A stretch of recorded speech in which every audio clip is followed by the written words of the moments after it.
Hello tout le monde, j'espère que vous allez bien. Aujourd'hui, vidéo très rapide. En plus, mon support de téléphone est resté dans le cobaye et c'est madame qui l'a parce que le C8 est en rade. Du coup, pour revenir sur la dernière vidéo, l'échappement du cobaye, franchement c'est des grosses barres.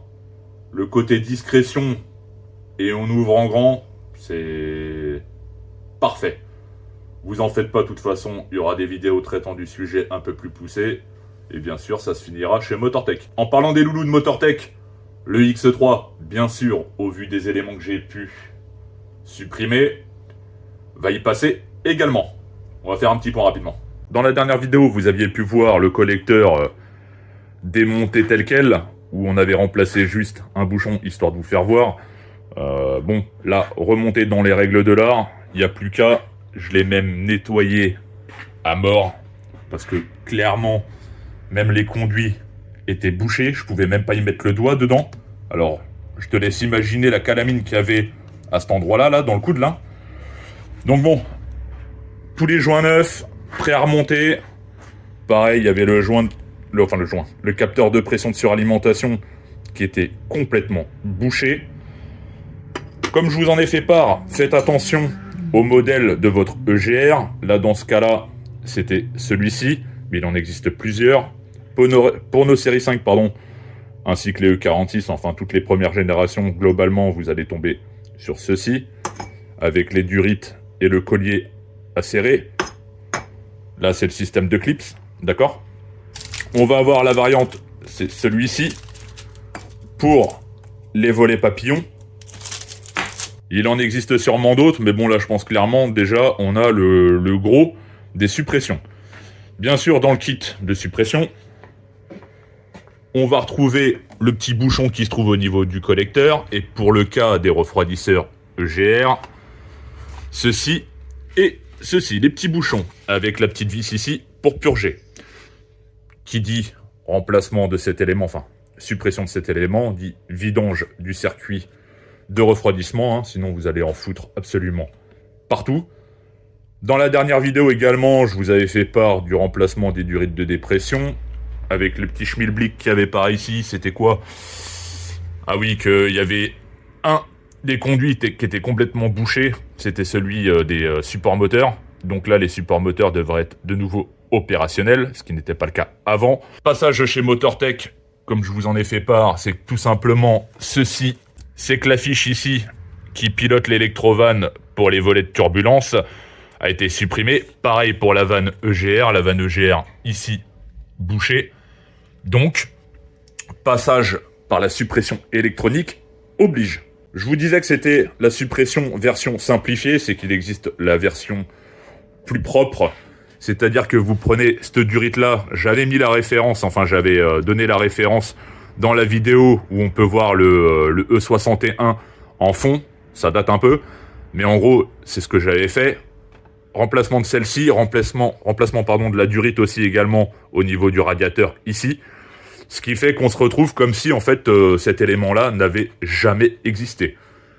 Avec, en partant du principe, juste le tuyau de GR qui repart du collecteur à la vanne. Vous voyez un peu le principe, mais bon, ça libère une sacrée place hein, là, pour intervenir sur la pompe à eau. Il n'y a pas de problème, on a ce qu'il faut. Et une emmerde en moins, parce que oui, cet élément-là, hop, le bloc ABS a été remplacé. La vanne GR qui était un peu crasse-pouille, on va pas se mentir, mais encore j'ai vu pire. Cet élément-là, le souci, c'est que dedans, c'est comme un radiateur, hein. Donc on a les gaz d'échappement qui le traversent, on a du liquide de refroidissement idem, et ce liquide de refroidissement-là, comme je vous en ai fait part, a deux objectifs. Un, les gaz réchauffent le liquide de refroidissement pour aller très vite à température de fonctionnement, et deuxièmement, une fois à température, le liquide de refroidissement va servir à refroidir les gaz d'échappement. Voilà. Double effet, mais malheureusement quand ça marche bien, ça va. Quand ça se met à merder, sans compter déjà le thermostat qui est là, mais de deux, faudrait que je l'ouvre en deux pour vous faire que ça soit un peu plus parlant. Mais en gros, quand ça pète dedans, on a un mix flotte gaz d'échappement, ce qui fait que ça va monter en pression votre système de liquide de refroidissement et petits symptômes de joint de culasse. On se retrouve avec de la surpression dans le bocal et on se demande d'où ça vient. Et pareil, on se retrouve avec une diminution du niveau de liquide de refroidissement et on se demande également où il part. Ça fait partie des éléments merdiques.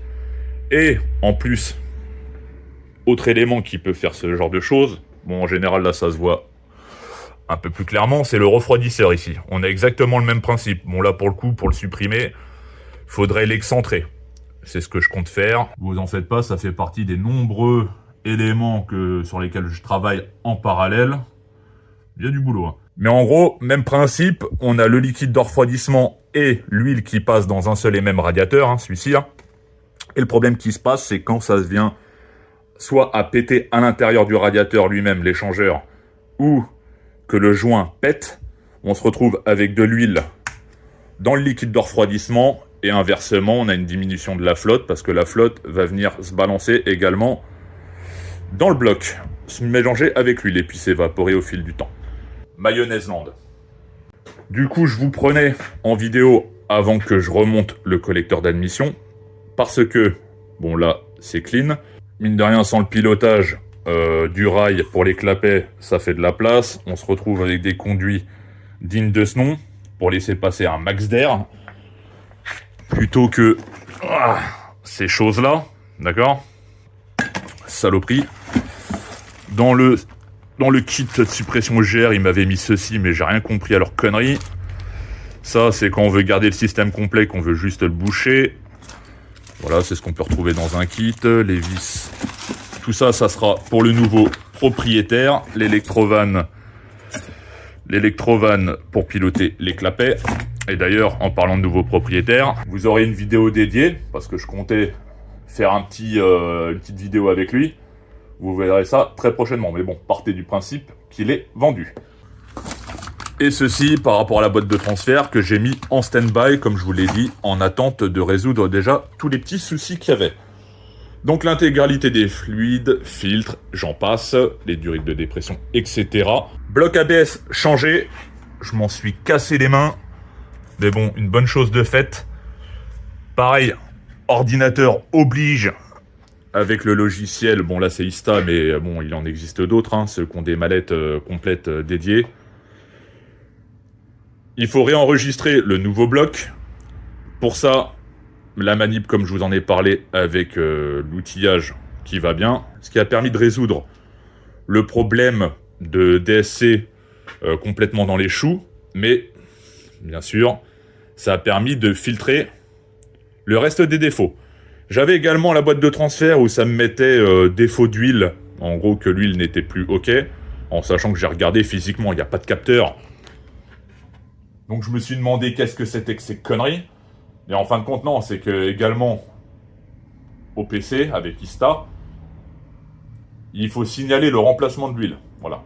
C'est une sorte de, je pense, de compteur inspection, hein, que tous les temps, ça doit être remplacé et passer un certain nombre de kilomètres. Il doit se mettre en défaut, ce qui peut peut-être expliquer en partie le voyant 4x4. Je pense pas totalement, mais bon. Mais pour revenir au bloc ABS, maintenant que je l'ai remplacé et que ça a résolu j'avais un souci d'alimentation DSC, et puis après tous les défauts qui s'y alignent. Là il en reste un, capteur d'angle de braquage, celui qui se trouve au niveau de la colonne de direction.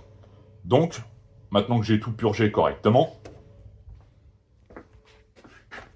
on se retrouve avec du liquide translucide, ça fait plaisir, parce que pareil avec le PC, j'ai ressorti un bon paquet de merde, hein, c'est que du liquide de frein. Hein. En sachant que même la roue arrière droite, ça a mis du temps à arriver. Donc je sais pas s'il y a déjà eu une manip ou que l'électrovan qui pilotait la roue arrière droite, enfin je sais pas, il y avait quelque chose qui allait pas du tout. En sachant que moi déjà quand je le roulais, avant de faire les interventions dessus, j'avais remarqué qu'au freinage, ça avait tendance à vouloir se barrer d'un côté ou de l'autre. Donc bon, clairement, c'était pas un mal. Ça va lui faire du bien, du vrai liquide, pareil comme d'hab. Hein. Motule .4 LV, low viscosity, surtout sur BM, hein, low viscosity, mettez pas juste de la 4, mettez de la LV. Et puis pour les produits, comme d'hab, hein, de la marque Fuchs. Ça pour la boîte de transfert, ça pour le pont, et c'est de la 80 pour la boîte. Donc du coup, mission pour moi, finir de remonter le collecteur d'admission, d'accord? Donc remontage, remise en fluide, démarrage, voir ce qui merdouille pas. Normalement, je pense avoir bien bossé. Et puis ça sera pas mal.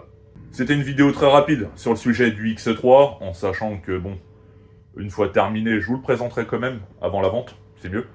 Ce qui est bien pour le coup, c'est que pour les possesseurs de X3, voire même les X5, je pense qu'on doit être sur des cas similaires en termes de défauts, tout ce qui concerne les voyants 4x4 et ces choses-là, fonctionnez dans l'ordre avant de remplacer la boîte de transfert, surtout si vous n'avez pas de bruit en roulant de la boîte elle-même, c'est que probablement c'est mécanique. Donc arrêtez-vous là-dessus, faites ce qu'il faut, cherchez les codes défauts, et puis fonctionnez par élimination, comme d'habitude. Mais bon là, je pense que ça veut lui refaire une bonne santé. Déjà, je trouvais qu'il roulait pas mal, je pensais qu'il avait vachement la pêche. On le verra, de toute façon, je pense que chez les loulous de Motortech, il va peut-être finir sur le banc, des fois que. Mais il marchait vachement bien, avec des conduits quasiment bouchés.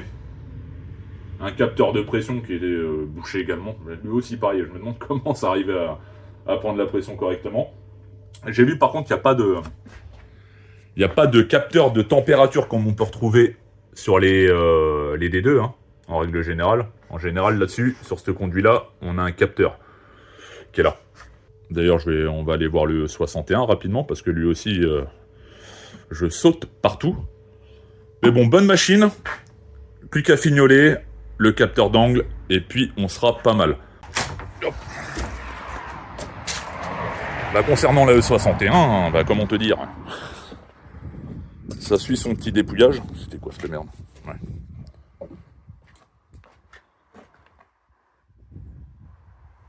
Il y a des loulous de Rouen qui m'ont récupéré l'ensemble des ouvrants, pare-choc avant-arrière, bas de caisse, les 4 portes et le haillon, capot. Et tout ça passe sur une E61. Avec pare-choc arrière et capot sur le toit. Incroyable. Oh, c'était folklore, il faisait un temps de merde en plus. Mais bon, pareil en cours de démontage, hein. Pour ceux qui veulent encore des pièces, n'hésitez pas. J'ai passé limite ma journée d'hier à faire que ça. Écoutez, comme je vous l'ai dit, bref, rapide. Donc je pense que ça va être la fin de cette vidéo. N'oubliez pas qu'avec Normandie Usinage, on a fait un petit concours pour vous faire gagner une rectif. C'est cadeau, gratuit. N'hésitez pas. Je vous cache pas que j'aurais pensé qu'il y aurait une plus grosse impact. Mais bon, écoutez, hein, c'est le jeu. Hein. Du coup, n'hésitez pas. Sur ces belles paroles, je vous dis à très bientôt. Bye.